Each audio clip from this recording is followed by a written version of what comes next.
Baik, Anda siapkan pikiran Anda. Mari kita belajar dengan khusyuk ya. Dimohon jangan ada yang ngobrol ya. Kalau ada yang ingin ngobrol boleh di luar saja. Karena ini sempit, suaranya membal-membal ya. Tidak ada paksaan untuk mendengarkan dharma, nggak ada sama sekali ya. Siapa yang rasa sudah jenuh, silahkan namaskara Sang Buddha satu kali ya, atau Anjali satu kali, pelan-pelan jalan keluar. Jadi tidak mengganggu suasana kelas ya, karena sempit. Kadang kasihan orang di belakangnya jadi nggak dengar ya. Baik, saudara-saudari, saya mau bagi pesan kita seakan-akan ada 3 masa. Jadi kalau Anda merasa belum masuk masanya Anda nikmati pelajarannya ya. Mari kita masuk masa yang paling muda. Siapa? Anak muda. Ini ya. Nah ini 5 Pancawagia. Ya. Tahu Pancawagia? 5 pertapa ya. Murid pertama Sang Buddha. Ya. Iya, untuk semua anak muda yang hadir, Anda tahu Anda adalah makhluk yang cukup langka, ya. Masih umur muda tapi mau mendengarkan dharma, ya. Walaupun mungkin sebagian ada yang bilang saya dipaksa Bante, gitu ya. Ya, dipaksa pun ya enggak apa-apa lah, ya. Baik,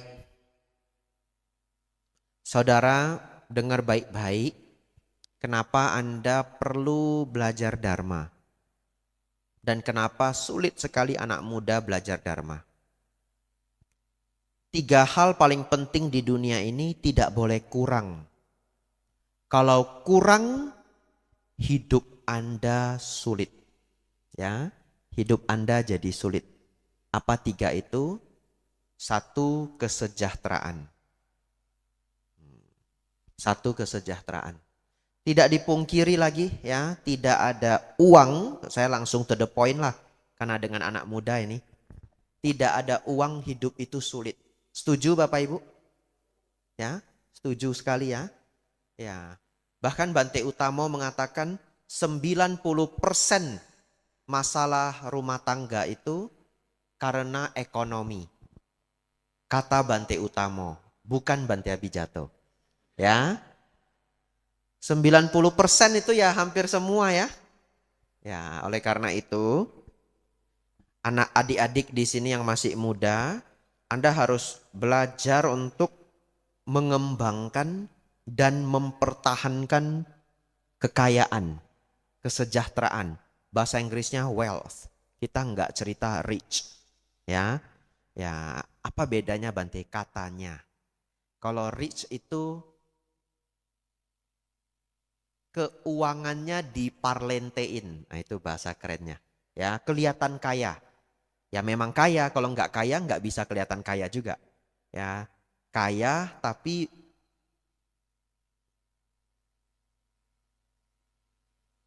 kalau wealth itu dalam bahasa Inggris kesejahteraan, artinya asetnya banyak. Nggak usah mikirin masa depan, ya asetnya banyak. Kalau rich itu kelihatan kaya, tapi bisa saja terkadang hidupnya itu lebih besar pasak daripada tiang. Ya, jadi 12 tahun lagi habis, dia nggak ngerti. Dia bahkan nggak ngerti 12 tahun lagi duitnya habis. Ya, oleh karena itu kita harus cerita wealth. Wealth itu kesejahteraan dalam kalau diterjemahkan. Ya, silahkan masuk ya. Nah, kalau sejahtera bagaimana? Tidak lebih besar pasak daripada tiang. Dia tahu bahwa sampai 20 tahun ke depan pun hidupku masih aman, ya. Nah, saudara-saudari, ini anak muda di depan saya, tadi sudah diberi rumus oleh Bante Utamo, 90% masalah keluarga, terutama rumah tangga, dari ekonomi. Itu sebabnya saudara-saudari sekolah yang bagus, kuliah yang tinggi ya, semuanya supaya sejahtera. Ya, kuliah tidak bisa jamin kaya, Bante. Betul. Kuliah hanya menjamin Anda tidak kelaparan.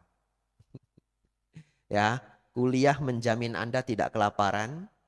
Kuliah itu membuat Anda tidak gampang ditipu.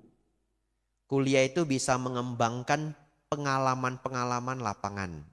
Ya, pengalaman lapangan. Contoh, kalau orang tuanya berusaha dagang, anaknya kuliah di luar negeri, ini saran saya dan ini direkam. Ya, Anda ambil ilmu-ilmu dari para profesor di luar negeri, Anda pulang dengerin orang tua Anda 3-4 tahun. Apa alasannya? Coba. S1 sampai S2 berapa tahun? Ada yang 5, 6, ada yang 7. Ya. Kalau di Indonesia S1 umumnya 4 tahun, S2 2 tahun berarti 6. Kalau di Eropa ada S1 yang 3 tahun, S2-nya cuma setahun, 4 tahun. Kadangkala anak muda punya ilmu 4 tahun, berpikir sudah pintar sekali. Coba renungkan, orang tuanya di bidangnya sudah berapa tahun? 35 tahun. Nggak mau itu ilmu 35 tahun. Ngerti maksud saya? Ya, nggak mau ilmu 35 tahun. PhD S3 itu cuma 10 tahun. Dan bahkan kalau mau ambil di beberapa negara Eropa, S3 itu cuma 3 tahun. 4 tambah 3 tadi 3 tambah 1 4 tambah 3 7.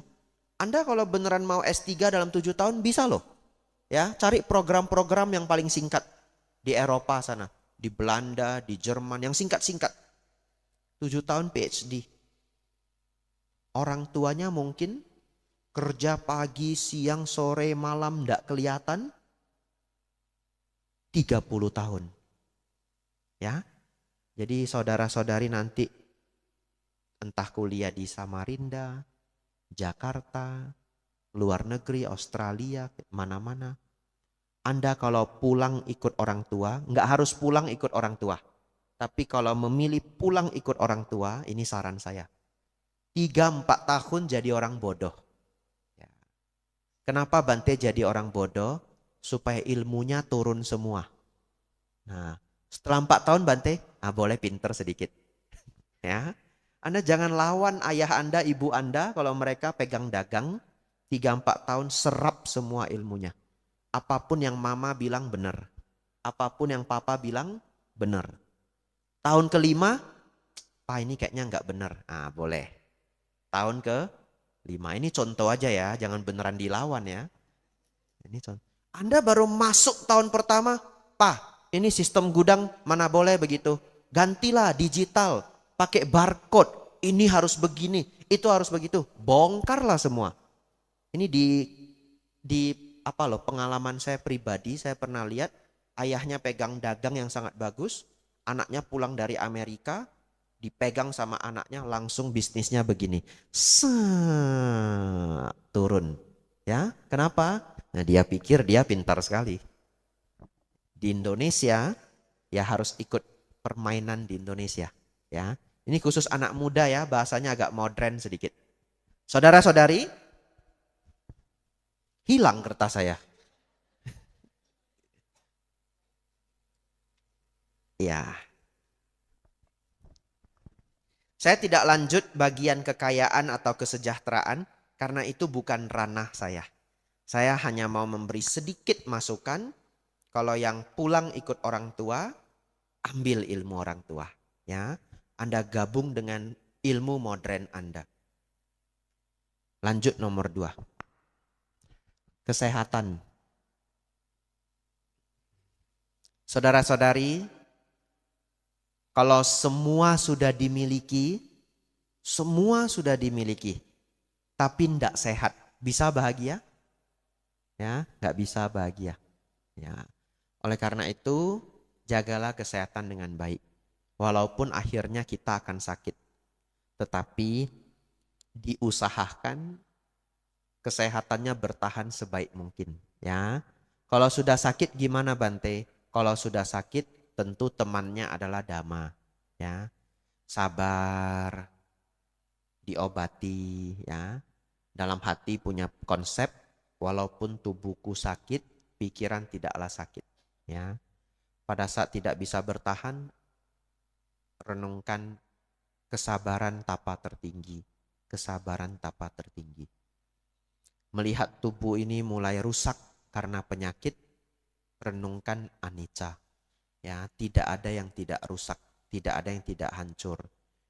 Jembatan yang kuat pun karena berkarat bisa hancur, apalagi tubuhku. Ya, saudara-saudari, yang ketiga. Apa yang pertama yang paling penting? Kesejahteraan. Apa yang kedua?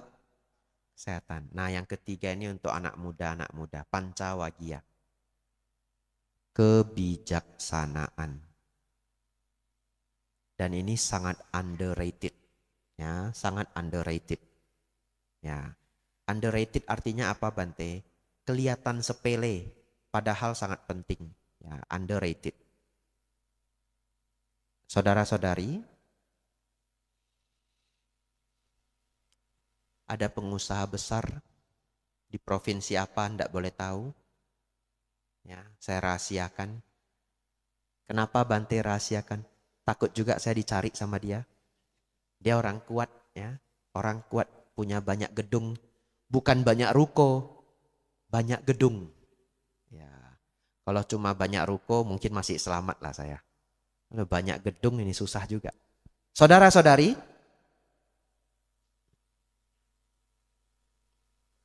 satu ketika anak laki-lakinya berantem sama ibunya. Ibu kandung. Berantem sampai bagaimana? Sampai ke pengadilan. Bisnis mereka sama. Ya. Akhirnya bagaimana? Lupa detailnya ya. Tapi kalau tidak keliru, anaknya menang. Anaknya menang, gedung ibunya dia hancurkan. Ya, hancur, habis. Tidak lama kemudian ibunya nuntut lagi. Kasus yang lain. Ibunya menang. Gedung anaknya diambil. Nah, lebih pintar ibunya. Ya, diambil. Saudara-saudari, saya mau tanya. Punya uang yang banyak, badan sehat, tapi berantem sama orang yang paling disayang. Bahagia apa enggak? Pulang kayak neraka, betul enggak? Ya. Belum lagi nanti tua. Nyesal enggak? Umumnya nyesal loh. Ya. Saya ketemu banyak sekali umat yang berantem sama ayah sendiri, sama ibu sendiri. Banyak sekali yang nyesal loh. Ya. Saya punya banyak cerita tapi saya enggak mau ceritakan. Enggak enak nanti orangnya dengar. Ya. Tapi saya punya banyak sekali cerita. Mereka yang berantem dengan orang tua, banyak sekali yang menyesal. Oleh karena itu saudara-saudari, kalau orang tua masih hidup, Anda sudah berantem lama, ya setidaknya Anda berusaha untuk diselesaikan. Akhirnya nggak dekat nggak apa-apa. Ya, karena udah sulit ya, udah 10 tahun nggak ngomong apa. Udah di-clearkan. Satu ketika ada kesempatan, Imlek datang, minta maaf. Dia nggak mau maafin saya, Bante, nggak apa-apa. Kita sudah minta maaf. Ya, saya diusir pula, Bante, enggak apa-apa, pulang aja. Ya, diusir ya pulang. Tapi selesai enggak? Selesai. Jangan benci lagi. Ya, selesai. Kalau dari pihak di sana mau benci kita enggak bisa kontrol. Ya, tapi kita selesaikan masalah itu. Supaya kita tidak menyesal. Saudara-saudari, ini hanya satu contoh ya, konflik di keluarga. Sekarang kalau keluarga itu konflik ribut, ayah anak atau anak ketiga dengan anak kedua dan sebagainya. Ada hubungannya enggak dengan kekayaan? Enggak ada, dalam artian yang kaya ada yang berantem, yang enggak kaya juga ada yang berantem. Ya, ada hubungan enggak dengan kesehatan? Enggak. Itu satu-satunya hubungannya adalah kebijaksanaan. Ada hubungannya enggak dengan pendidikan? Enggak juga. Ya, ada yang sekeluarga S2, S3 semua berantem, ada? Ada. Ya, ada yang sekolah mereka tidak tinggi tapi harmonisnya luar biasa, ada? Ada. Ada yang sekolah nggak tinggi berantem juga ada? Ada. Segala kombinasi ada.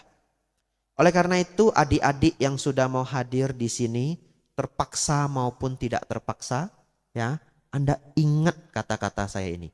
Saya juga tidak setua itu. Saya hanya umur 33. Ya. Jadi Anda yang 23, 24 cuma beda 10 umur. Saya tidak setua itu, ya. Dalam artian apa? Masih sama-sama anak muda. Ya, saya hampir tua. Ya. Anda percaya saya, kumpulkan kebijaksanaan. Kumpulkan kebijaksanaan. Hidup akan menjadi sangat baik. Kalau Anda bisa dapat 3 ini, betapa bahagia. Betul Bapak Ibu? Dan ada orang yang tidak tahu dia tidak punya kebijaksanaan, dia juga enggak tahu. Kenapa? Karena orang tuanya juga enggak tahu. Ya, orang tuanya tidak punya kebijaksanaan, turun ke dia enggak punya kebijaksanaan. Dia enggak tahu. Yang dia tahu kenapa hidupnya penuh dengan masalah dengan semua orang. Kuncinya adalah dia tidak punya kebijaksanaan. Pertanyaan saya, kebijaksanaan cari di mana? Wihara. Belum tentu loh ada di sekolah. Ya. Orang tua Bante betul kalau orang tuanya bijak. Nggak semua orang loh dapat orang tua bijak. Ya. Guru Bante juga nasib-nasib. Ya. Saya renungkan kok sepanjang hidup saya. Saya ketemu beberapa orang bijaksana. Tapi salah satu yang paling bijaksana adalah Sang Buddha. Kita ambil semua kebijaksanaan beliau. Baik, ini bagian terakhir untuk anak muda. Terus Bante, kebijaksanaan saya mau nyari di mana? Saya kasih beberapa opsi. Satu, yang paling kering. Apa artinya kering Bante? Textbook. Ini, halaman 79. Manggala Sutta. Ya. Saya ketemu seorang ayah punya anak cukup banyak anaknya, entah 3 atau 4 ya. Sangat sukses, sangat sukses. Semua anaknya sangat baik. Ayahnya cuma berulang-ulang mengatakan, yang penting praktek seperti Manggala Sutta. Berulang-ulang. Itu sudah kayak prinsip hidup mereka. Lalu di mobil aja saya itu ditodong Bapak Ibu. Pas naik mobil, bapaknya di sebelah kanan, saya sebelah kiri. Saya ditodong Bapak Ibu. Anak-anaknya di belakang. Bante, bener toh Bante, dari semua ajaran Sang Buddha, yang paling penting itu Manggala Sutta. Betul toh Bante? Di antara semuanya itu, Manggala Sutta sudah yang paling penting. Betul ya Bante ya?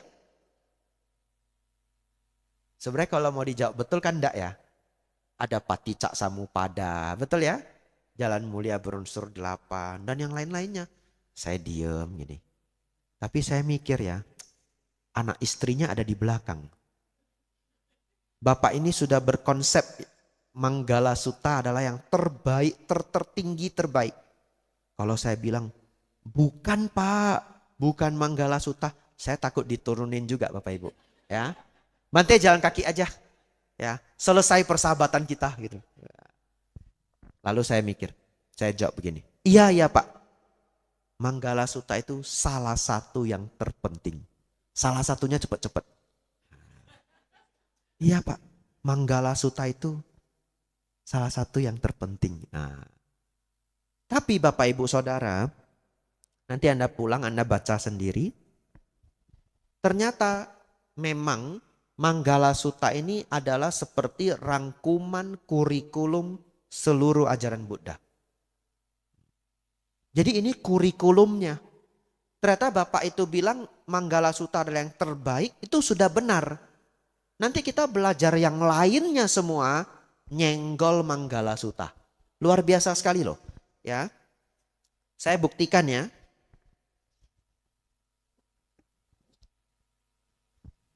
Dimulai dari baik dan buruk ada di sini.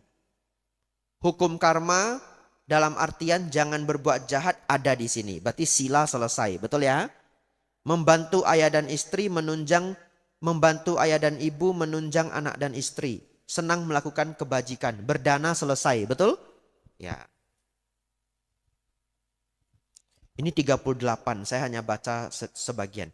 Mendengarkan dhamma pada waktu yang sesuai adalah berkah utama. Kalau mau mendengarkan dharma jadi bijaksana, setuju? Pannya selesai, betul? Lanjut. Sabar mudah dinasehati, mengunjungi para pertapa, membahas dhamma sesuai pada waktunya, bersemangat mengikis kotoran batin, menjalankan hidup suci, menembus 4 kebenaran mulia, dan mencapai nibbana, tamat. Arahat. Betul ya? Mencapai nibbana, arahat. Ternyata setelah saya baca, oh, ini kayak kita mau kuliah 8 semester, ini kurikulumnya. Ya. Cuma nanti untuk mengembangkan kurikulum inilah kita perlu lanjutan belajar lagi, belajar lagi. Nah, untuk anak muda, saya ketemu satu bapak yang sangat sukses ya. Rumahnya gede, imbang 1:1 dengan Pak Afu. Harus dipertemukan ini ya. Ya. Keluarga harmonis. 3 generasi loh harmonis. Bukan 1 generasi loh. Ada nenek, ada cucu. Pembantu di rumah, karyawan, pembantu banyak. Semua happy saya lihat. Ya. Lalu bapaknya santai, santun. Hidupnya sangat baik. Ya, sangat membuat orang lain iri. Nah, itu istilah bahasa Inggris. Saya terjemahkan. Sangat membuat orang lain iri. Dan dia hanya mengulang apa? Manggala Sutta. Ini yang paling basic untuk para anak muda. Tidak berhenti sampai di sana.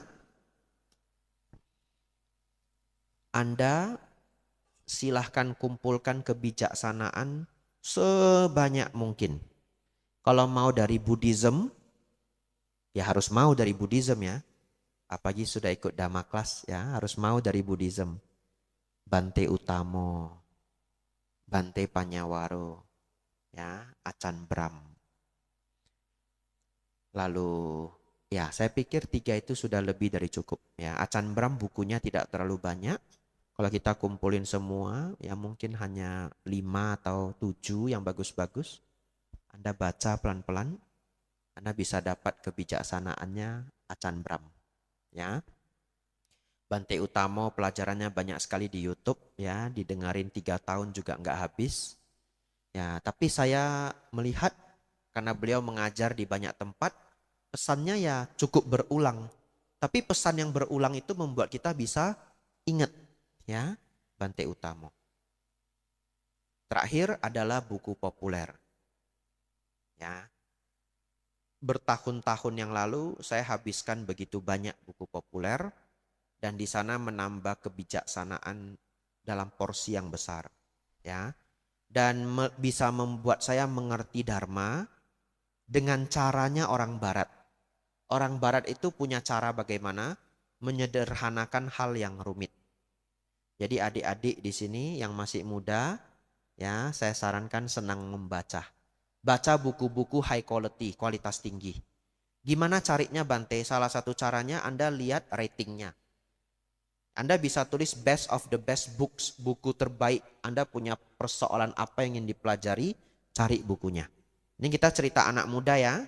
Ya, tapi yang merasa sudah tidak muda, mau ikut membaca juga sangat baik. Ya, supaya nggak cepat pikun.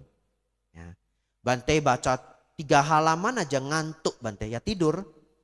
Nanti nggak bisa tidur juga cari saya. Sebenarnya kalau Anda membaca buku 3 halaman ngantuk dan tidur itu selamat. Anda punya obat tidur alamiah. Ya. Cuma kalau sudah berumur juga yang sulit itu mata sudah nggak kuat ya. Ya itu tantangan selanjutnya. Baca buku apa Bante? Banyak. How to Win a Friends and Influence People ya, Dale Carnegie. Ya, 7 Habits Stephen R. Covey. Itu kayak udah wajib banget ya. Setidaknya Anda cobalah 2-3 buku yang saya sebutkan ya. Saya akan sebutkan banyak. Slight Edge, Jeff Olson. Atomic Habits, James Clear. Ya, Anda nanti suka topik apa yang lebih spesifik, kasih tahu saya, mungkin saya bisa kasih buku terbaik. Ya, dari semua penulis buku, yang paling saya suka Robert Greene. Ya, The Law of Human Nature, Mastery, 48 Laws of Power. Ya, tapi baca buku itu hati-hati. Ya, jangan jadi jahat. Ya, buku itu mengenai kekuasaan dan politik. Salah satu orang bijaksana yang sangat saya sukai, Naval Ravikant. Ya, dia nulis buku apa di Almanak something gitu, saya lupa judulnya. Ya. Jordan Peterson, karena saya psikologi. Ya, dulu saya belajar bahasa Inggris pakai videonya Jordan Peterson. Mungkin selama 2 tahun saya translate subtitlesnya Jordan Peterson, ya, dan banyak sekali kosakata sulit kayak conscientiousness, industriousness, rudimentary yang kita jarang pakai, ya. Tapi kalau adik-adik yang sekarang sekolahnya mungkin pakai bahasa Inggris, Anda jauh lebih beruntung dari saya. Ya, saya harus terjemahkan subtitle pelan-pelan. Buku yang sangat baik lainnya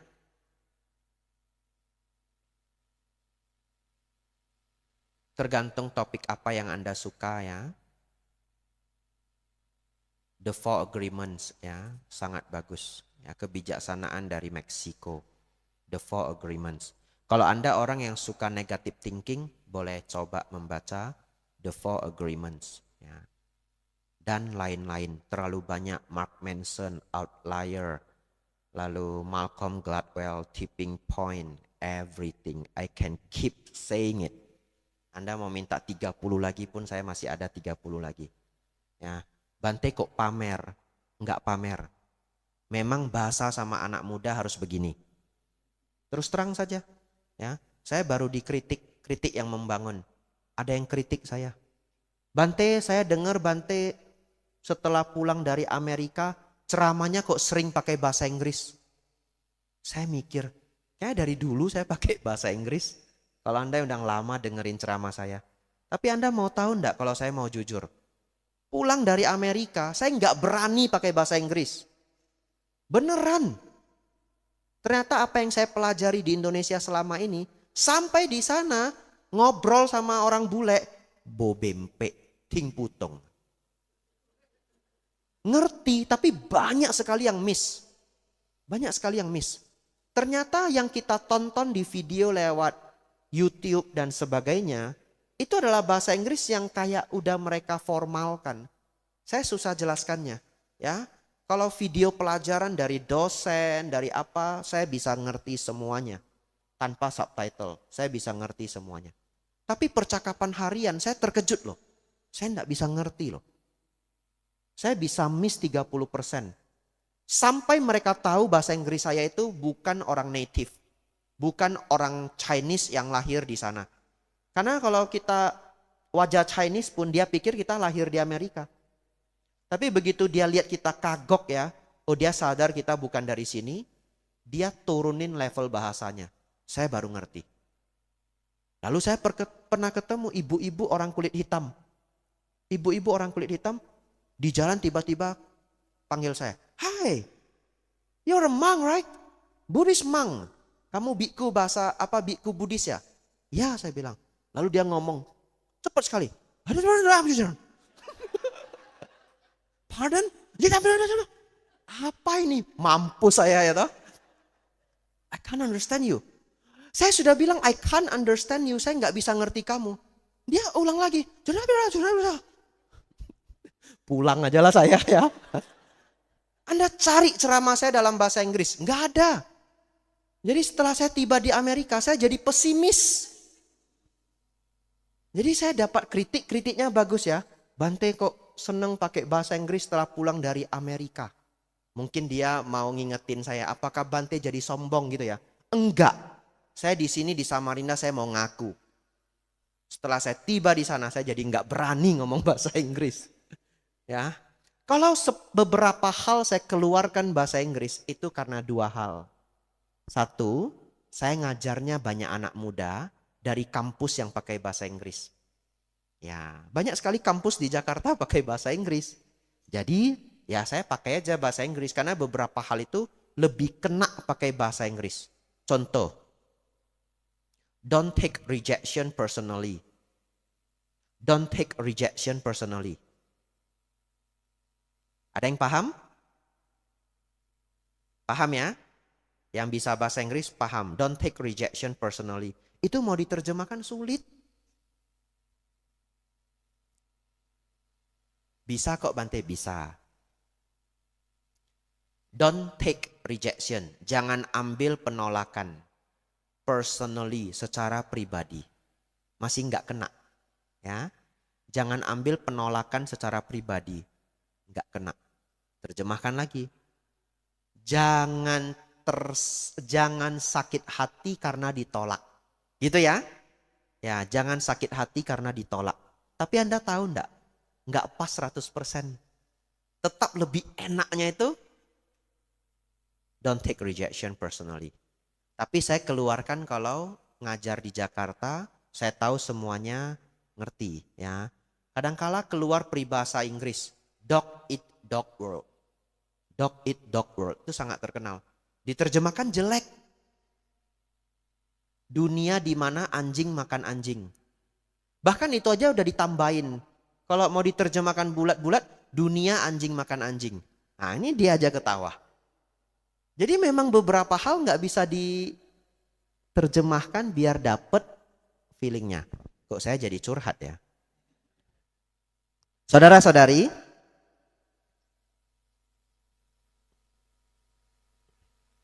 ya itu untuk para anak muda. Anda kumpulkan kebijaksanaan ya.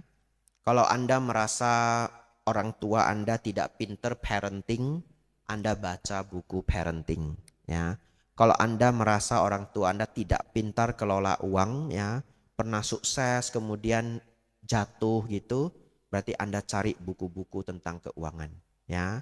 Kalau Anda merasa kenapa semua keluarga saya pendek umur, ya hukum karma. Jangan begitu ya. Mungkin pada tidak ngerti kesehatan, ya Anda lebih concern dengan kesehatan. Ya itu bagaimana mengambil buku untuk kemajuan hidupnya. Nah, tadi saya ada membahas parenting ya, ada satu tokoh ada satu penulis buku, saya sangat suka, Anda mungkin boleh mulai dari sana. Kalau Anda mau cari mengenai parenting, namanya adalah Richard Templar ya, Richard Templar. Tidak tahu pronounce yang bagus bagaimana.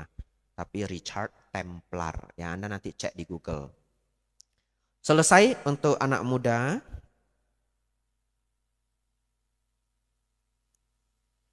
Saya tinggal 2 topik lalu kita tanya jawab ya. Ini untuk semuanya saja. Tidak terbagi umur lagi. Kemarin saya buat ceramah Dharma, saya bagi per umur ya.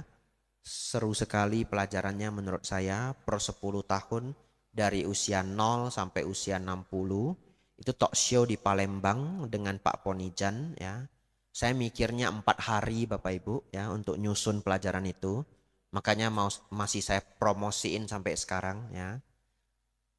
Anda cari di channel Sikadama Sriwijaya.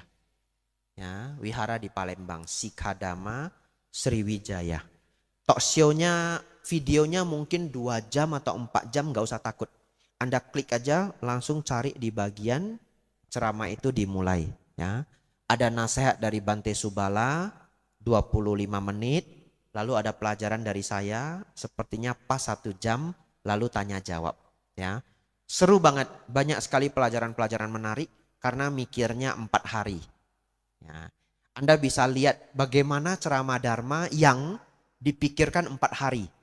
Ya, Anda bisa lihat. Nah, saudara-saudari, Sikadama Sriwijaya ya, bagi yang mau catat. Sikadama Sriwijaya. Sikha itu Sikkhdama. Saya lupa K-nya 1 atau 2. Ya. Sepertinya 2. Sikadama Sriwijaya. Saudara-saudari, Ini untuk semuanya.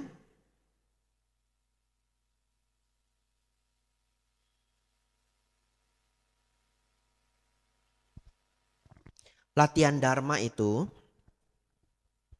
punya maksud yang jauh lebih mendalam dari yang kita bayangkan. Saya ulangi, latihan Dharma itu punya maksud yang lebih mendalam daripada yang kita sadari. Bapak Ibu Saudara pernah dengar enggak orang yang sayang sama orang tua jadi lancar hidupnya? Ya, banyak orang sayang orang tua, dia paling sayang orang tua di rumah, dia yang paling sukses. Cukup sering loh.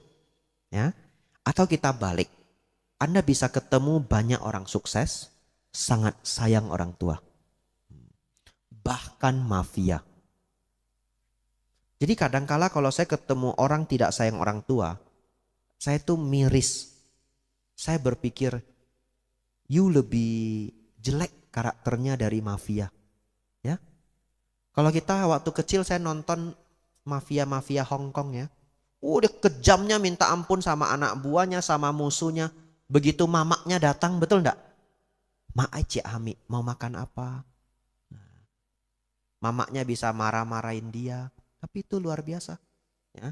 Ada satu Bante sudah Mahatera. Nggak boleh sebut namanya. Ya. Nanti saya kena SP1.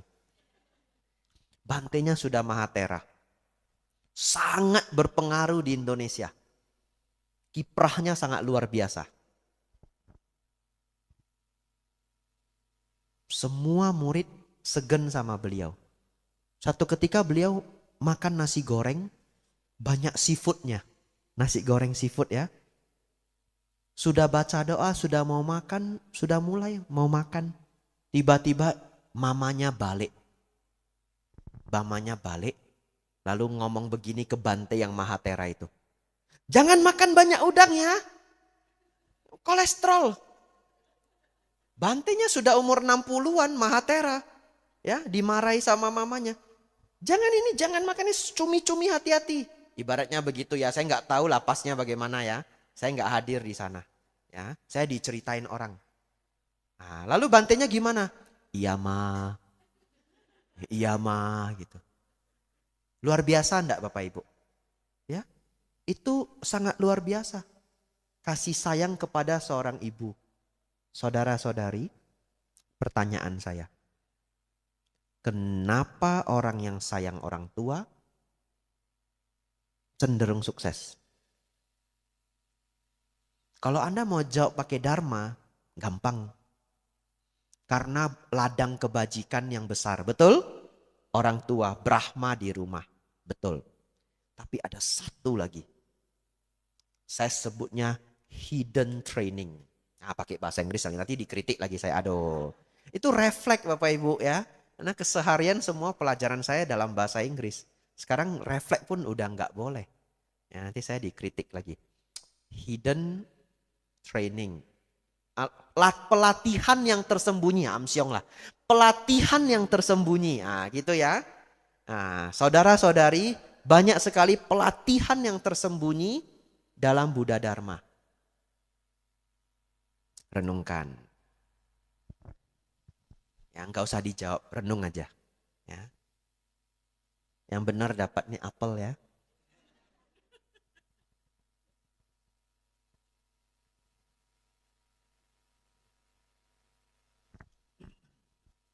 Siap-siap Bapak Ibu ya.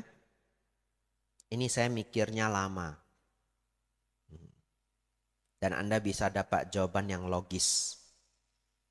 Selain jawaban Dharma. Karena ladang kebajikan. Ya. Bapak Ibu setuju enggak? Kan banyak Bapak Ibu yang umurnya di atas saya. Ya.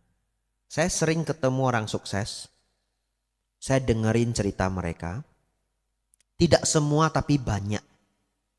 Yang di dalam ceritanya itu dia ketemu orang. Ketemu orang itu bisa teman, paman ya, sepupu, kenalan, ngasih tahu dia ini bagus, Bahkan dia dibimbing, dikasih jalan. Sering sekali loh. Jadi Bapak Ibu pernah nggak atau cukup sering nggak mendengar orang yang menjadi sukses berkat bantuan orang lain? Ada? Ya. Bantuan nggak harus uang ya. Yang zaman ini kita sebut koneksi, betul? Ya, bahkan ada orang yang bilang koneksi itu segalanya. Sampai ada yang begitu loh. Pertanyaan selanjutnya. Kenapa orang itu mau bantu? Kalau orang yang membantu itu umumnya kan dia sudah sukses juga, betul? Pertanyaan selanjutnya. Yang sudah sukses ini pinter apa nggak pinter? Pinter. Ya, apalagi kita kalau cerita berbisnis. Berbisnis itu sulitnya minta ampun, tidak ada manualnya. Karena masalah yang muncul itu kadang belum pernah terjadi. Anda hanya bisa mengandalkan pemikiran Anda dan pengalaman. Ya, itulah sulitnya berbisnis. Saudara-saudari, apa alasannya orang pinter ini mau nolong orang ini? Satu karakter salah satunya. Di antara banyak karakter, dia dapat satu yang dia senang. Setia. Loyalitas. Betul Bapak Ibu? Lalu, bagaimana seseorang bisa punya karakter loyalitas? Sayang orang tua. Apa hubungannya Bante? Bapak Ibu Saudara. Kalau seseorang tidak mau sayang orang tuanya, dalam cerita ini orang tua yang baik ya, ada juga orang tua durhaka. Ya, ya saya pernah nonton berita, ibu nikam anak perempuannya sendiri umur 9 tahun, 7 tahun saya lupa, 11 tikaman. Ya, jadi ada ya orang tua durhaka, tapi kita cerita orang tua yang baik. Kalau seorang anak dapat orang tua yang baik, menyayangi dia belasan tahun, minimal 18 tahun kalau di barat. Nyayangi dia 18 tahun. Kalau di Asia nyayangi 25 tahun, 30 tahun kadang lebih. Ya, ditimang terus, disayang terus, dimasakin, dibuat sarapan dan sebagainya, ya. Kalau dengan orang yang paling sayang pada dirinya di seluruh dunia ini, di seluruh dunia ini siapa yang paling sayang kita? Orang tua yang baik. Betul ya? Ya, bukan orang tua durhaka. Untuk selanjutnya saya hanya bilang orang tua. Tapi kita setuju kita hanya ambil yang baik. Udah nggak ada orang yang lebih sayang kita. Ya, sesayang-sayangnya teman baik kita. Kalau ginjal kita rusak belum tentu dia mau ngasih ginjal. Ya, kalau orang tua, liver saya ambil sepertiga enggak apa-apa. Nanti papa jadi nggak sehat, enggak apa-apa. Kamu kalau sakit, papa juga sakit. Betul? Ya. Saudara-saudari, kalau dengan orang yang paling sayang pada dirinya di muka bumi ini pun dia tidak mau membalas jasa, kira-kira kepada siapa orang ini mau membalas jasa? Gak ada lagi. Habis. Oportunis kalau nggak salah istilahnya. Orang oportunis. Habis kesempatan dia pergi. Pertanyaan saya tadi. Kita merenung ini. Ini perenungan tingkat tinggi. Ya. Orang yang sudah sukses tadi, yang kita sebut koneksi, mentor atau apapun, mau membimbing orang yang di bawah, dia lebih pintar atau tidak lebih pintar? Lebih pintar. Dia melihat karakter anak muda ini ketahuan. Lihat aja tahu. Kecium istilahnya. Ya, kecium itu yang nggak pas tapi kecium. Jadi orang ini kecium tidak punya loyalitas. Dia nggak bantu. Ngerti? Ketemu orang pun belum tentu toh orang itu mau bantu. Jadi kalau kadang ditanya, lu kok bisa ya ketemu orang Kuijin ya bahasa Hokkiennya ya. Lu kok bisa ketemu Kuijin? Saya kok nggak ketemu? Enggak, lu ketemu juga. Cuma dia nggak mau bantu you. Betul ya? Anda ketemu juga, dia ketemu juga. Ada yang mau dibantu, ada yang nggak mau. Kenapa? Karakter. attitude. Tapi anak muda yang sangat sayang orang tua, gaji pertama aja dia kasih ke orang tuanya. Setidaknya 50% gaji pertama buat papa, buat mama. Misalkan. Tanpa dia sadari, loyalitas dia bertumbuh. Dia nggak sadar loh. Makanya saya sebut ini hidden training. Latihan yang tidak nampak. Sayang sama orang tuanya. Ya, dia ingat orang tuanya. Ingat orang tua itu sulit Bapak Ibu. Lebih gampang ingat pacar. Real. Betul ya? Ya lebih gampang ingat pacar. Kenapa? Ingat orang tua tuh harus dipaksa-paksain. Ya, ada yang natural, ada yang tidak senatural itu. Kan pikiran orang berbeda-beda. Tapi dia selalu latihan orang tua number one. Ya, mau dana makan ke wihara, ini dulu saya praktekin. Ya, saya mau dana makan ke wihara, saya ingat papa saya. Ya, jadi kalau minggu saya beli apa untuk para bante, kalau di Medan lontong sayur ya, saya beli bantenya 3, saya beli 4. Satu siapa? Papa. Mama bante, mama saya senang beli sarapan sendiri. Nah, Anda jangan suujon ya. Kalau mama saya kita beliin dia sarapan, dia kadangkala dia punya sarapan favorit, dia hari itu dia pengen makan apa. Terus bante beliin apa? Kue. Netral ya. Mama mau sarapan apa terserah, saya beli kue ya. Saudara-saudari, terus saya berpikir, katanya para bante paling sopannya diserahkan sendiri, betul? Saya mikir, saya harus praktek begitu juga. Hari Minggu beli sarapan, pulang dari wihara, lontongnya saya buka. Apa itu? Saya beliin lontong. Sudah full service. Ya, bukan cuma ada lontong Pak itu. Full service. Ya itu prakteknya. Tanpa disadar Bapak Ibu, loyalitas bertumbuh. Mungkin ya, itu yang membuat selama saya menjadi biku, saya sangat beruntung. Saya selalu ikut guru-guru terbaik di setiap tempat. Sampai hari ini. Di Indonesia dapat yang terbaik. Berangkat ke Thailand dapat yang terbaik. Ya, terbaik dari yang terbaik selalu. Apakah biku lain tidak ketemu guru terbaik itu? Ketemu. Tapi gurunya mau memilih siapa kan terserah gurunya. Ya. Jadi ini untuk semua anak muda, ya, sayang orang tua. Anda akan muncul karakter dari alam bawah sadar Anda yang Anda nggak bisa palsuin. Orang lain akan merasa. Ya, pokoknya deket anak ini anak beda ini. Saya senang sama dia. Kadangkala orangnya juga nggak tahu loh. Bedanya apa ya? Nggak tahu. Tapi anak ini bagus. Ya, dia cuma bisa bilang anak ini bagus. Saya mau bantu dia. Saya senang sama dia. Ya, lalu diangkat jadi kepala cabang. Bentar aja, naiknya cepat sekali. Saudara-saudari, nomor 2. Sudah 8.25 ya.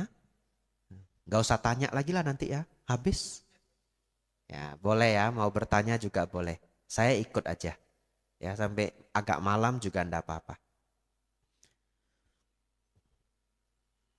Bapak Ibu Saudara, ini juga saya sebut hidden training. Latihan tersembunyi. Latihan dengan hasil yang tersembunyi. Nah itu.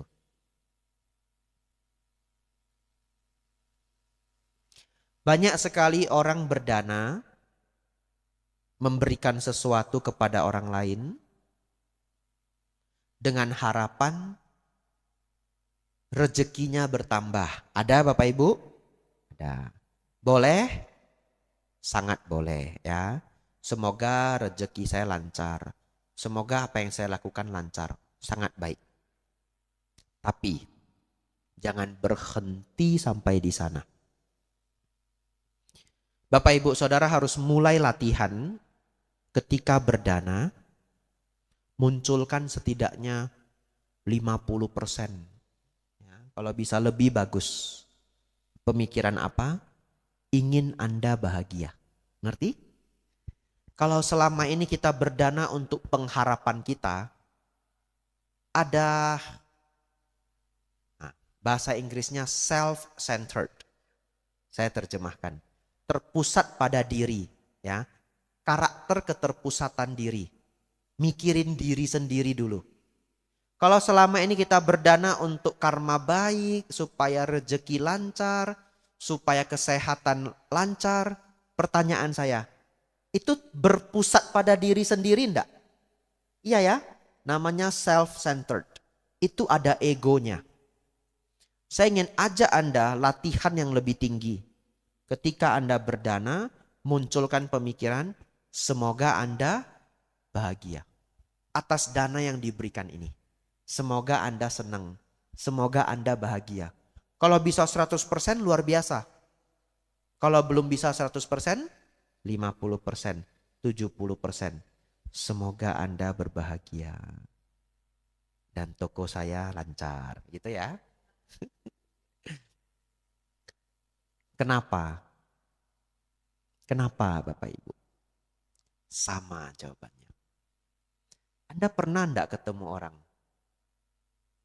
Enggak tahu kenapa, Anda tahu dia bukan orang baik. Pernah?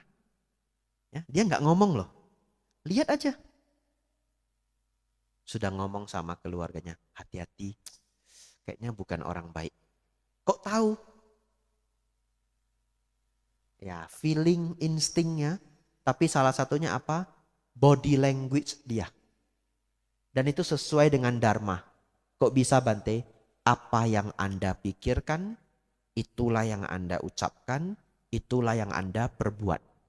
Jadi kalau pikirannya sangat negatif, itu terpancar. Pikirannya sangat positif, itu terpancar. Sebaliknya Bapak Ibu.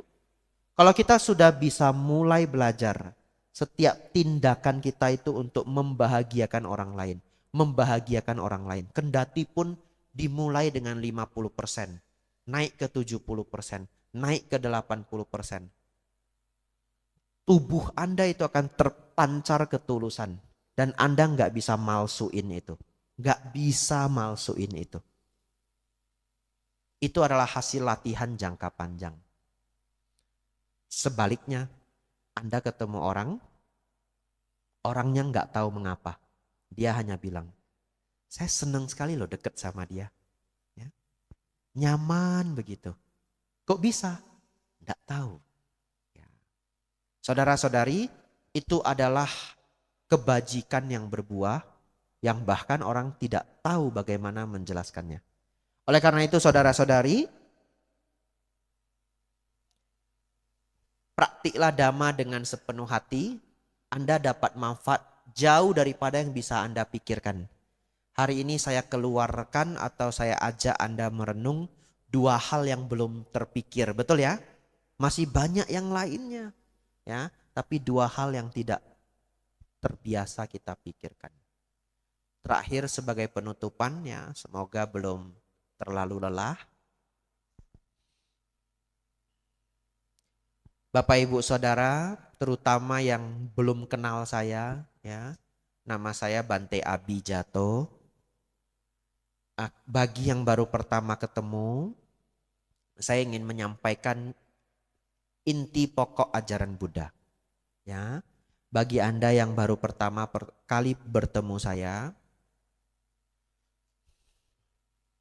agar menjadi motivasi, inti pokok dari seluruh ajaran Buddha adalah berusaha melenyapkan kemarahan, berusaha melenyapkan keserakahan, berusaha melenyapkan ego dan kesombongan. Tiga itu adalah inti ajaran Buddha. Lenyapnya dosa, loba dan moha. Dosa kemarahan, loba keserakahan, moha, ego, kesombongan atau disebut juga kebodohan batin. Ya. Dosa, loba, moha. Marah, serakah, sombong. Marah, serakah, sombong. Belajar agama Buddha, belajar ajaran Sang Buddha, intinya tiga ini. Ngurangi marah, ngurangi serakah, ngurangi sombong. Kalau tidak yang 3 ini Anda salah baca. Ya, bukunya itu cuma judulnya Buddha, tapi bukan dari Sang Buddha. Kalau Sang Buddha tetap yang 3 ini. Mengurangi kemarahan, keserakahan, ego, kesombongan. Jadi saudara-saudari yang senang datang ke wihara, 3 ini harus berkurang dari waktu ke waktu. Berkurang.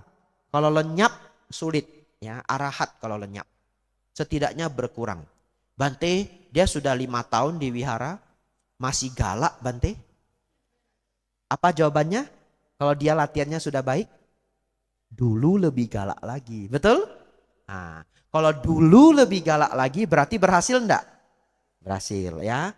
Saudara-saudari, hari ini saya mau membantu Anda mengurangi kemarahan karena ini langsung nampak hasilnya.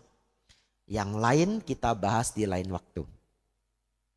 Bante, saya sudah meditasi, saya sudah berjuang ngurangin marah, tapi kenapa saya masih sering marah ya?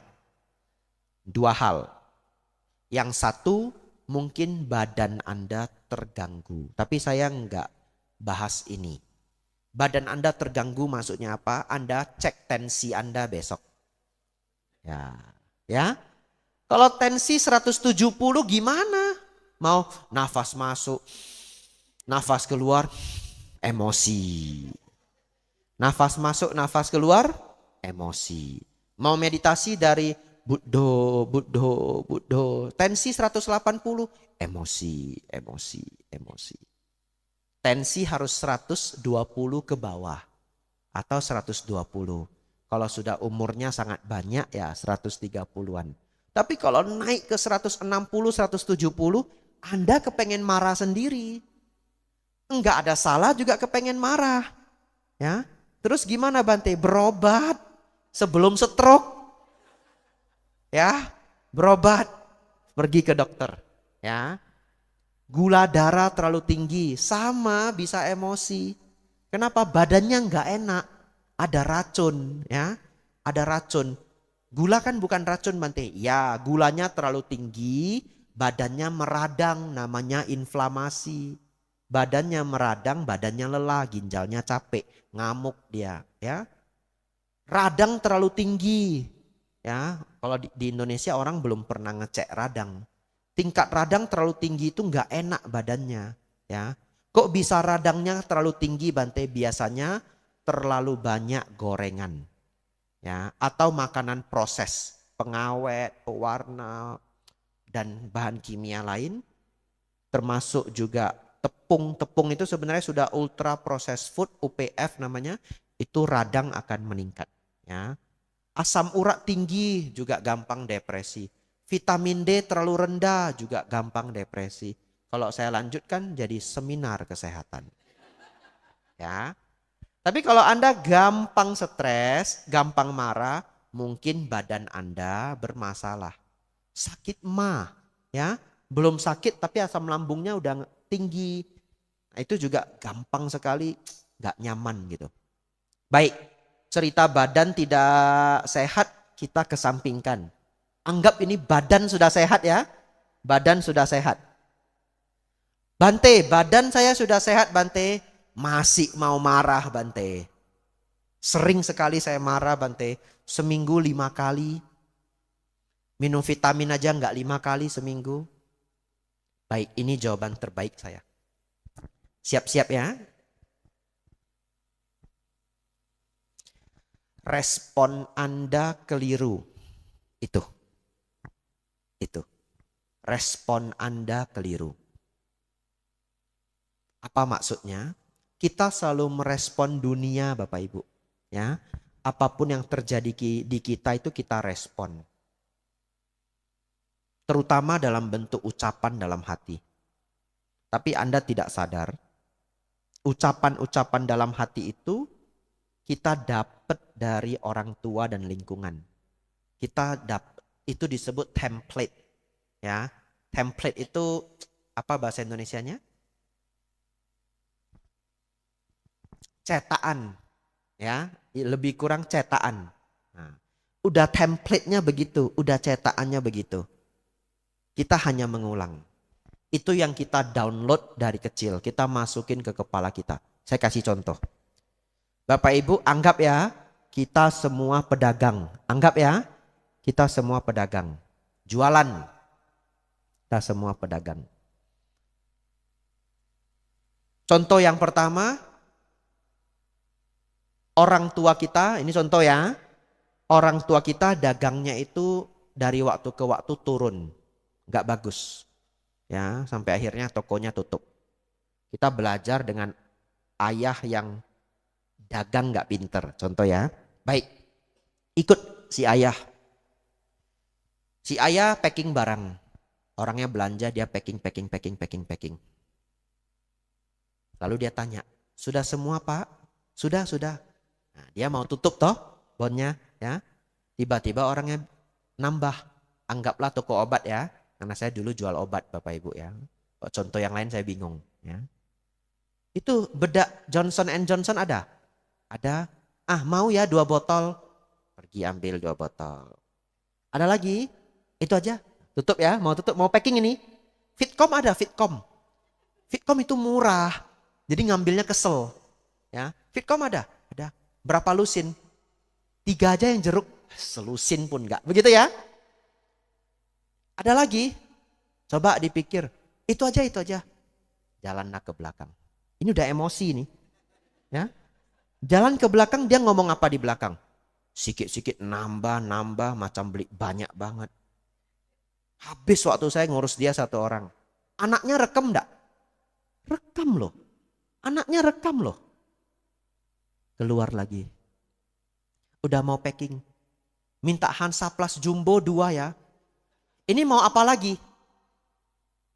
Hansaplast saja, nggak ada lagi.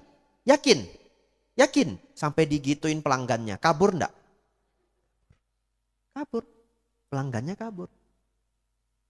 Sekarang orang tua nomor 2. Orang tua nomor 2 ya. Nah, sama-sama jualan. Wah, toko obatnya laris luar biasa. Sama kasusnya. Sudah packing. Orangnya mau nambah. Fitcom ada? Ada. Mau berapa Pak? Berapa lusin? Yang jeruk 3 ya. Jeruk 3. Strawberry mau? Anggur? Ditawarin. Vidoran Smart? Ada yang sirup juga loh. Anak rekam enggak? Rekam. Itu Vidoran Smart 2 botol yang besar. 6 aja Pak, laris loh ini. Bolehlah 6. Lalu dia balik ke belakang. Kalau dagang gini nak. Betul? Jangan pakai marah. Senyum. Berhasil enggak anaknya? Itu saya cuma kasih 1 contoh loh. Kalau 20 tahun? Kalau 20 tahun ikut orangnya boleh siapa aja. Tidak harus orang tua. Paman, tetangga ya. Dia ngedownload ke kita itu salah terus. Kita besarnya salah terus. Terakhir, nunggu barang. Ini paling sering ini. Ya. Sudah milih baju, milih 1 jam, dapat model yang cocok. Lalu bilang sama karyawannya, ini ukuran XL ada enggak? Kok XL ya karena saya gemuk ya. Gantilah ya, M. Nah, M ya. Ini ukuran M ada enggak? Oh saya cari ya kak ya. Iya silahkan. Baliklah dia ke belakang ke gudang. Nyari baju. Kita cari model itu 1 jam. Ya. Dapat model itu 1 jam. Minta dia cari M. Masuklah dia. Lewat 5 menit. Komentar kita apa? Ini ayah yang buruk. Contoh ya. Komentarnya apa? Cari baju aja lama sekali. Gimana itu gudangnya? Lewat lagi 5 menit. Ini niat jualan enggak dia? Lama sekali. Kalau begitu gimana kita mau belanja cari barang 10 menit itu tinggal ambil gini loh. Barang di gudang itu susun lah rapi. Ya pakai batch. Ngomel-ngomel betul? Lewat 15 menit dia bilang sama anaknya. Paling benci saya menunggu. Pulang aja. Kasih rejeki enggak mau. Pulang dia. Anak rekam enggak Bapak Ibu? Coba sebaliknya. Ayah yang luar biasa. Atau ibu. Ya, nunggu 5 menit. santai. Agak lama ya dia carinya ya, berarti baju ini agak langka ya. Nah, 5 menit ya. Lewat 10 menit, dia keluarin HP, balas chat, baca buku. Nggak ngomong apa-apa. Anak ngerekam nggak? Rekam. 15 menit belum datang. Masih baca buku sambil ngomong sama anaknya. Toko ini lambat berarti. Ya, ya lain kali kalau buru-buru jangan ke sini. Tapi marah nggak? Nggak. Akhirnya 20 menit bajunya keluar. Akhirnya baju pilihan kita. Ada marah Bapak Ibu? Nggak. Anak ngerekam? Rekam. Kalau Bapak Ibu yang ada di sini pemarah, kadangkala yang salah mungkin bukan Anda, ya. Tapi yang salah adalah apa yang Anda download, apa yang Anda rekam. Terus gimana Bante? Rekam yang baru. Ya, rekam yang baru. Gimana caranya Bante? Dengar ceramah Bante Utamo. Dengar ceramah Bante Panyawaro. Bante Santacito, Bante Atadiro, Bante Damadiro ya. Bante kok enggak bilang Bante Abijato? Masa saya bilang nama saya sendiri ya? Saudara-saudari, dengar itu perlu beberapa bulan bahkan lebih dari setahun. Supaya apa? Download lagi yang baru. Karena mau melawan yang 15 tahun, 20 tahun dengan 1,5 jam pelajaran sulit. Ya. Kadang kita termotivasi tapi minggu depannya kumat lagi. Anda kalau ikut Dhamma kelas pasti Anda jadi sabar. 2 minggu. Ya. Iya toh? 2 minggu. Minggu ketiga kumat. Dengar lagi. Anumodana Bapak Ibu. Ya, semoga Bapak Ibu terinspirasi dan berbahagia. Setelah ini kita tanya jawab ya, silahkan. Demikianlah Dhamma Desana yang telah disampaikan oleh Yang Mulia Bante Abijato. Semoga memberikan manfaat dalam kehidupan kita sehari-hari.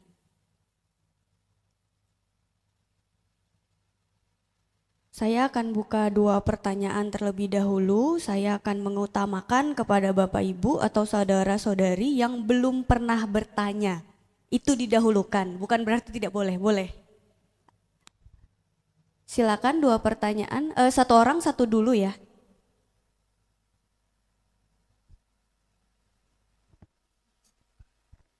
Nah, yang belum pernah bertanya ya memang tidak pernah bertanya ya. Jadinya nggak ada pertanyaan. Ya, silahkan, silahkan.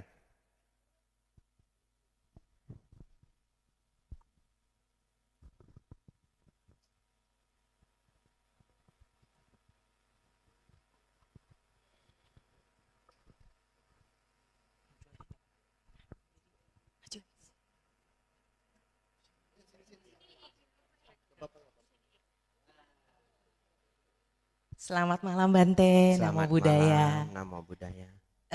Ini sebenarnya pertanyaan tentang parenting Bante, yang mungkin dialami oleh yang punya anak kurang lebih seumur saya Bante. Pertanyaan saya itu kan sekarang ini kan anak-anak tuh di sekolahan itu banyak mengalami bullying ya Bante, baik bullying yang berat maupun bullying yang susah. Jadi kadangkala itu sebagai orang tua nih kita kan agak ragu Bante. Misalkan anak cerita nih, "Mah, saya tadi pulang, saya mau dipukul loh mah pakai kursi sama teman." Nah, kalau secara pandangan agama Buddha kan kamu sabar aja. Tapi kan kalau itu terjadi terus-menerus kan kadang kita merasa was-was juga ya Bante. Apa yang akan terjadi ke depannya terhadap anak kita nantinya gitu loh. Ada satu juga teman saya yang setiap kali anaknya diganggu, anaknya selalu jawab begini, "Gak apa-apa Ma, kita harus balas dengan cinta kasih."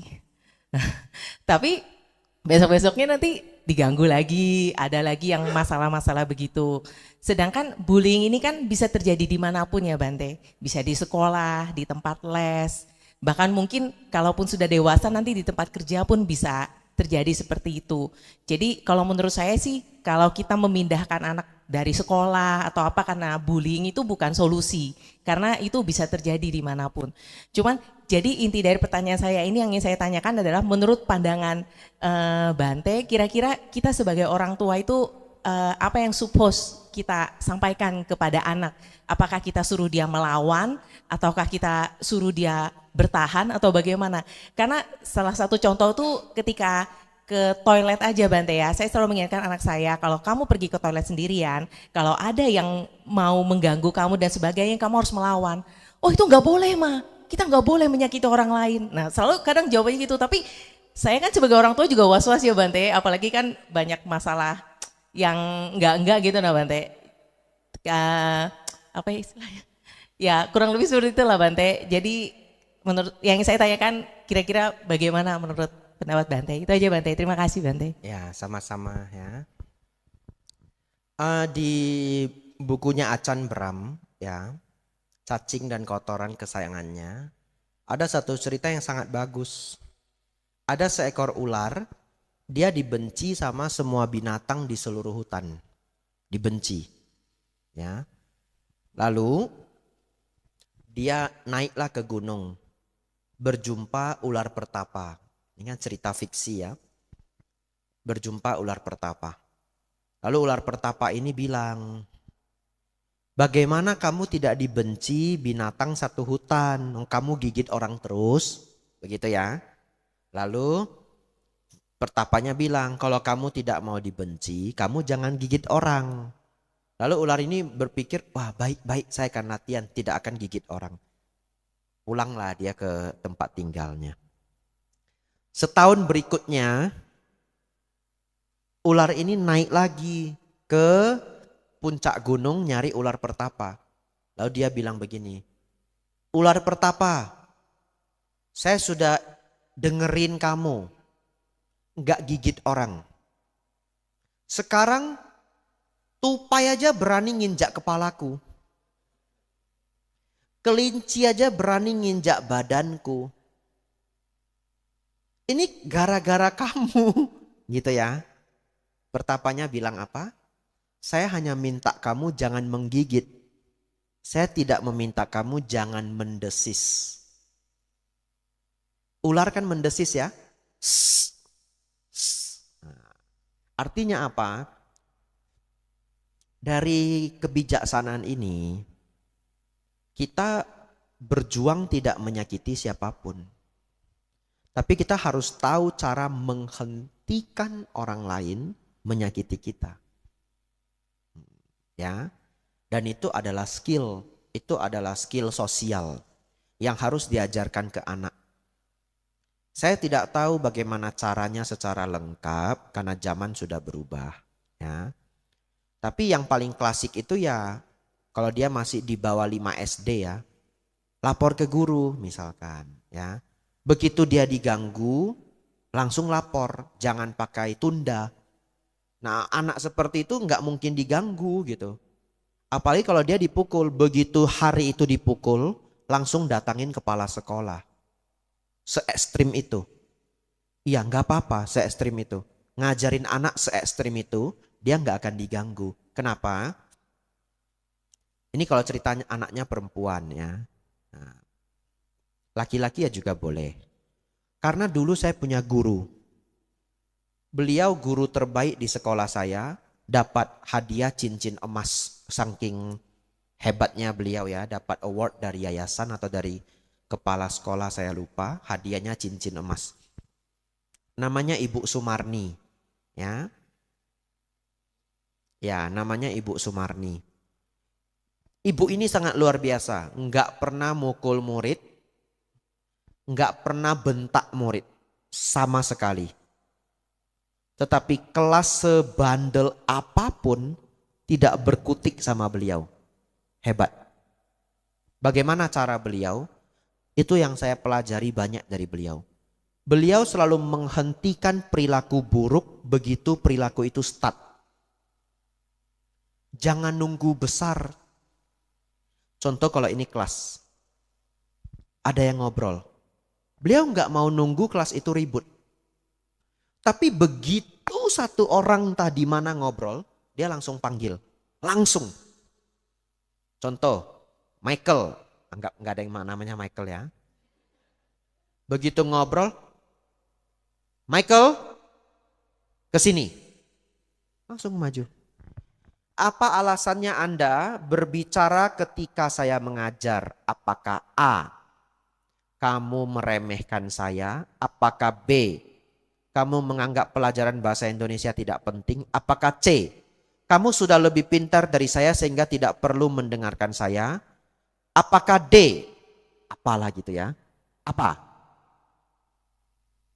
Bingung toh kita jawabnya, ya? Bukan semuanya, Bu. Lalu apa? Apa? Ditagih. Iseng, Bu. Iseng.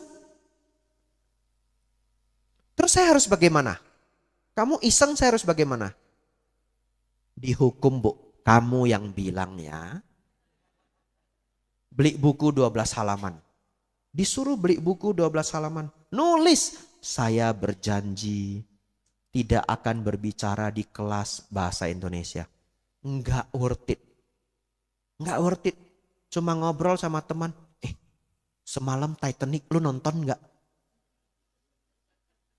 Teman belum jawab kita udah dipanggil. Ya. Terus hukumannya 12 halaman. Tidak ada guru seperti itu. Beliau terlalu ekstrim memberikan hukuman. Tapi enggak mukul. Betul ya? Enggak mukul, enggak berlebihan, enggak bentak. Enggak. Kelas beliau anteng semua diam dengerin.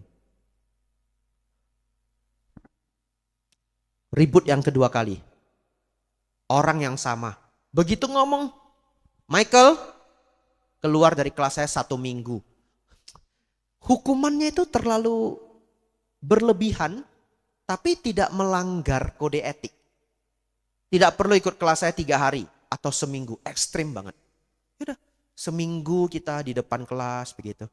Ya, Anda tahu nggak seminggu di depan kelas itu seberapa berbahaya? Kita akan ketemu kepala sekolah lewat ronda berapa kali?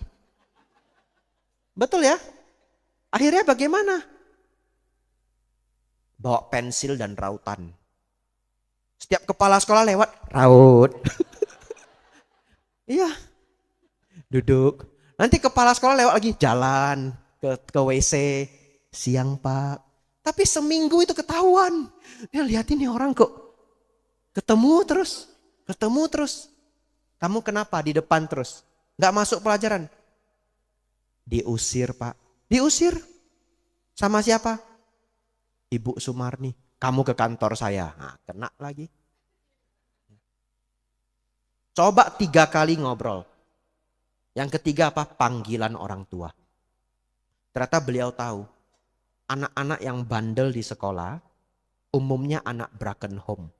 Ya, preman sekali. Mukul orang lain. Preman banget. Mereka paling takut panggilan orang tua. Bukan yang lain. Anak super bandel itu dipukul aja nggak takut. Paling takut apa? Panggil orang tua. Kenapa? Kadang orang tuanya juga mukul dia. Atau orang tuanya bahkan nggak di dekat dia. Atau dia ribut sama orang tuanya. Pokoknya ribet banget. Begitu panggilan orang tua mereka takut sekali. Iya, saya malah belum menjawab ibu ya. Jawabannya adalah menghadapi bulian dari teman itu adalah skill sosial. Kita sebagai orang tua harus membekali mereka dengan kemampuan itu. Supaya nanti dia bertahan, survive, selamat dimanapun. Ya, caranya gimana? Banyak hal ya, tapi yang saya dapat dulu waktu kecil, saya kalau diejek, saya pulang ke rumah, saya ceritain, Pak saya diejek begini. Papa saya ngajarin ini. Kamu kalau diejek senyum aja. Kalau diejek senyum aja. Nanti dia nggak ngejek lagi. Beneran? Iya. Kenapa? Dia capek katanya. Nggak ada responnya. Ya, kamu diejek kamu senyum aja. Saya lakoni. Jadi di sekolah teman saya itu semua dapat nickname. Nama orang tua. Ya. Jadi kok namanya Michael jadi Abun. Iya. Iya, papanya Abun, ya. Anaknya namanya Richard jadi Aguan gitu ya, atau Acai gitu ya, pokoknya lucu-lucu. Saya tidak pernah dipanggil nickname. Kenapa? Saya nggak pernah marah. Mereka panggil papa saya iya. Panggil nama saya iya. Nggak seru. Yang paling seru itu adalah yang mencak-mencak, betul? Iya, yang mencak-mencak. Jadi itu social skill. Terus, negur. Saya kalau diganggu saya negur. Ya, kamu jangan ganggu saya lah, kamu kok diganggu kan nggak mau juga. Ya, negur ringan, itu mendesisnya. Ya, tapi kalau sampai dipukul, dibully apa, ya itu cerita lainnya. Saya akan tutup. Kalau di kelas itu ada anak yang terlalu aneh, mungkin memindahkan sekolah adalah jawabannya. Ya, karena orang aneh itu bisa ada di mana aja. Dan anak kita sudah terlanjur konflik sama dia. Ya, tetap. Jadi saya tidak mengatakan memindahkan anak bukan solusi, tidak. Kadang pindah ke tempat lain itu ada benarnya. Itu sangat mirip dengan bekerja.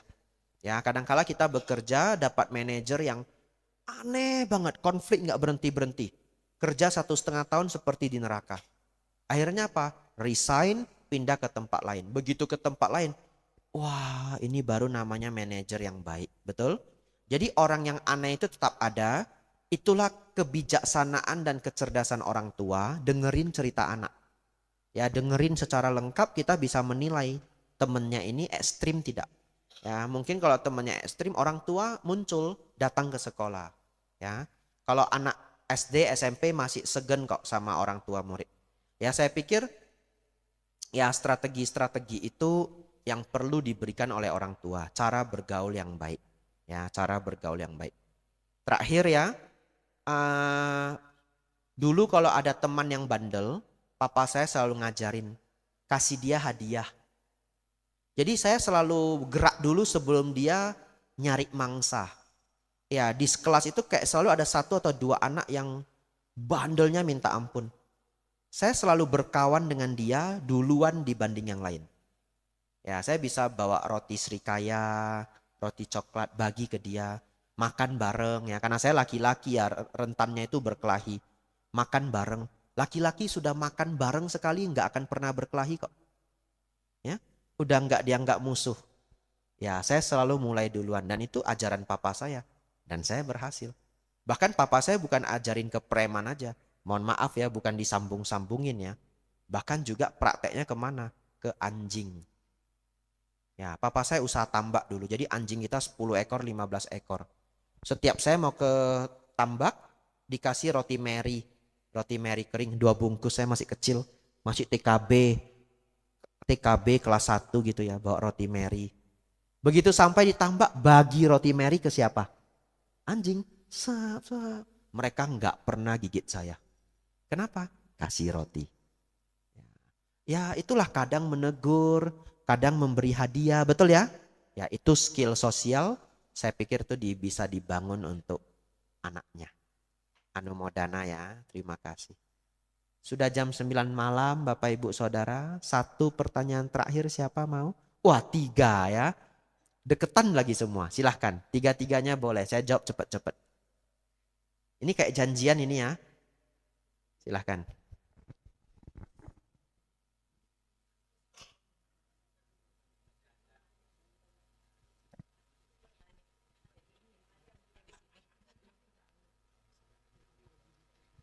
Nama budaya Bante. Namo Buddhaya. Saya Felix Sada, masih SMA saat ini.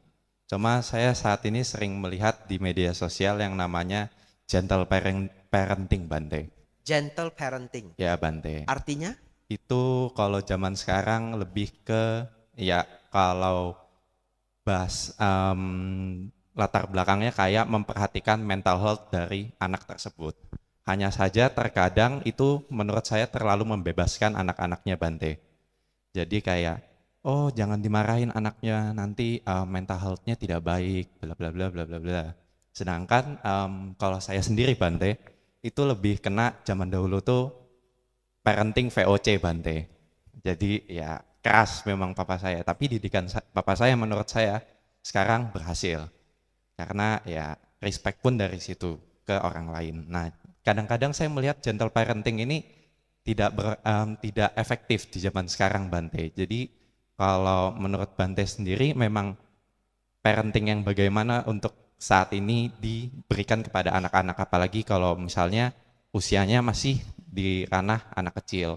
Karena kebanyakan anak kecil nih dikasih gentle parenting, akhirnya kayak semena-mena, Bante. Oh, mau main HP, jangan dimarahin, biarin aja, memang masih kecil gitu, Bante. Semoga bisa dipahami dan dijelaskan. Namo Buddhaya, Bante. Namo Ya, Buddhaya. namo buddhaya ya. Ya, jawabannya sesungguhnya saya tidak tahu itu jawabannya.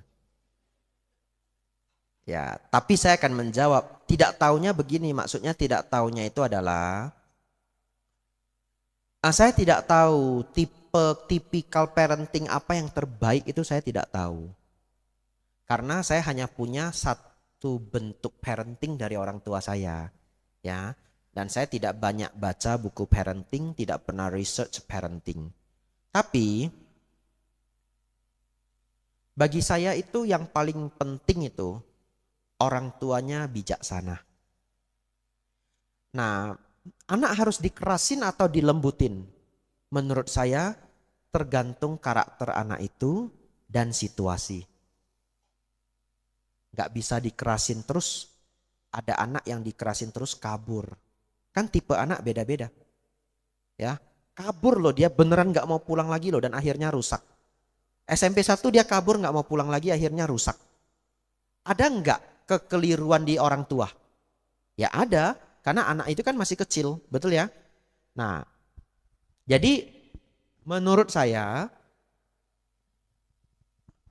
kalau nanti Felix menikah, kalau mau jadi biku juga boleh. Kalau nanti Felix menikah, dapat anak 4, Anda tahu enggak? 4 anak Anda itu karakternya bisa beda semua. Unik. Ada yang mirip papanya, ada yang mirip mamanya, ada yang mirip akongnya, yang nggak ada karakternya di suami istri, ya.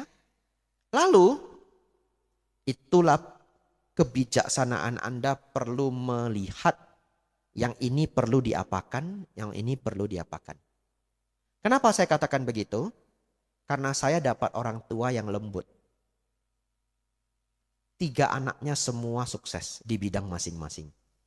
Anak papa mama saya tidak ada yang jadi bandel. Tidak ada. Baik sekali semua. Cici saya jadi guru bahasa Inggris, ya. Adik saya jadi dokter, saya jadi biku. Semua sukses. Sukses di bidang masing-masing. Nah, kalau jadi Bante dipukul nggak? Dipukul waktu kecil. Hanya waktu kecil. Kenapa? Suka ganggu adik. Saya mukul adik saya dipukul. Nah, fair lah gitu ya. Tapi selain itu saya hampir tidak dipukul. Saya bahkan pernah nyuri uang mama saya aja nggak dipukul. Saya dipukul kalau saya pukul adik saya. Mungkin karena itu yang paling tidak boleh saya lakukan. Karena kalau itu tidak dihentikan mungkin bisa jadi lebih fatal. Karena dedek saya itu di bawah saya 5 tahun. Sering saya ajak main Smackdown. Apa dia ndak amsyong? Ya. Kalau dia nangis apa, saya kena pukul gitu. Tapi yang lainnya semua tidak. Papa mama saya itu lembut sekali ke kami. Dan kami semua berhasil. Jadi melihat suasana rumah kita yang sangat berbeda dan dua-dua anaknya oke, bagus, berarti bukan di lembut atau kerasnya. Berarti ke apanya? Kebijaksanaan dan cara menjelaskan. Nah, orang tua saya itu sangat logik. Semuanya dia jelaskan. Papa saya punya prinsip, ya Anda nggak usah ikut ya. Papa saya punya prinsip anak laki-laki itu nggak bisa dilarang. Itu prinsip dia. Nggak tahu kenapa. Jadi saya pernah seneng balap. Pulang nggak dimarahin. Tapi dijelaskan. Ya. Agak panjang nggak apa-apa ya. Ya, papa saya satu ketika deketin saya. Terus dia bilang gini. Dek, kalau seneng balap, tiba-tiba loh, dia nggak nanya, kamu balap ya? Enggak, bahkan udah nggak ditanya. Kalau kamu seneng balap, ini bannya ini nggak boleh aus ya. Harus selalu bagus. Kalau enggak nanti kamu ngerem, licin, bisa terpental. Terus rem tidak boleh blong, harus diservis. Dan kalau kamu balap, jangan terlalu dekat sama orang. Bisa ditendang. Terus papa saya lanjut. Motornya harus fit. Diservis aja. Kalau nggak ada uang minta sama papa.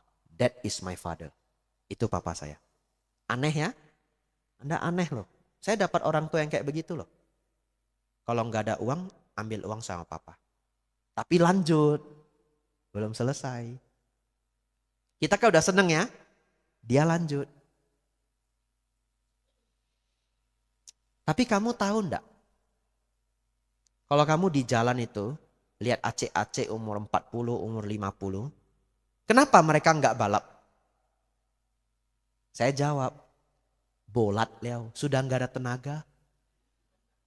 Ya. Bolat Leo, sudah enggak ada tenaga apa? Papa saya jawab apa? Bukan, tinggal gas gini. Umur 60 juga bisa ya. Cuma gas gini. Apalagi apek-apek dulu, acek-acek dulu naik Vespa loh. Itu cc-nya tinggi loh Vespa itu. Berarti kalau dia mau kenceng bisa nggak? Bisa. Papa saya jawab, dia tinggal gas aja. Tapi kenapa dia nggak mau? Saya mikir. Kenapa Pak ya? Sudah pernah jatuh. Nah itu. Udah pernah jatuh. Acek-acek yang kamu lihat naik Vespa pelan-pelan itu. Dulu muda juga. Dulu balap juga. Tapi sekarang sudah nggak mau. Kenapa? Sudah pernah jatuh. Kena batunya. Lalu mulailah papa saya keluar ilmu sihirnya. Ini papa saya punya sihirnya. Dulu papa waktu muda balap juga. Punya motor Honda Tiger. Keren sekali. Balap. Namanya anak muda balap wajar lah. Baru punya motor keren. Balap. Satu ketika puar jatuh. Kaki habis semua. Pakai sarung 3 bulan. Pakai sarung 3 bulan. Kamu hati-hatilah ya. Kalau mau balap ya boleh. Tapi jangan sampai jatuh. Jangan ditendang orang. Motor harus fit. Kalau enggak ya bagus. Ya anak enggak bisa dilarang. Dia selalu begitu. Udah selesai. Tapi sihirnya udah masuk.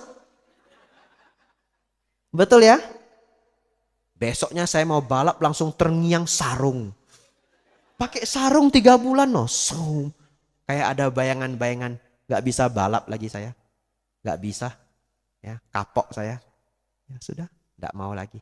Ya, papa saya seperti itu ya. Saya nggak tahu bagaimana menerjemahkannya. Beda orang tua, beda cara. Tapi orang tua saya sangat berhasil. 3 anaknya sukses semua. Jadi mungkin untuk Felix, karena tadi mengatakan VOC parenting, mungkin yang terbaik itu jalan tengah. Ikut Sang Buddha. Ya. Murid Sang Buddha toh? Ya. Tidak selalu keras, tapi tidak lembek sekali supaya anaknya katanya nggak jadi generasi stroberi, betul ya? Ya, tidak stroberi juga, ada kuat-kuatnya, tapi itu nanti Anda lihat karakter anak Anda. Karena saya lihat orang tua saya ke adik saya sedikit berbeda. Saya pernah nanya, mak lu sama dedek kok begini-begini, sama saya begini. Nah mama saya jawab, anak itu karakternya beda-beda. Kalau lu itu kayak batang ubi dilempar di mana aja hidup. Itu kata mama saya. Nah, lu dilempar di mana aja hidup, saya nggak khawatir. Nah, kalau dedekmu beda. Nah, ya, anumodana pertanyaannya. 2 lagi silahkan. Tadi ada 1. Silahkan siapa aja yang sudah angkat tangan tadi. Ini terakhir loh, sudah Ya, malam. terakhir. Kalau ada lagi bisa dilanjut besok ya Bapak Ibu. Katanya tadi makan dulu ya sebelum Dhammakas ya? Ya, baik, sudah berenergi semua ya.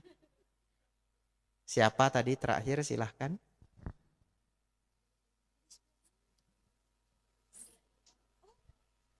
Ya, atau ibu aja boleh ya. Ya, yang tadi nggak kedapetan besok boleh tanya lagi.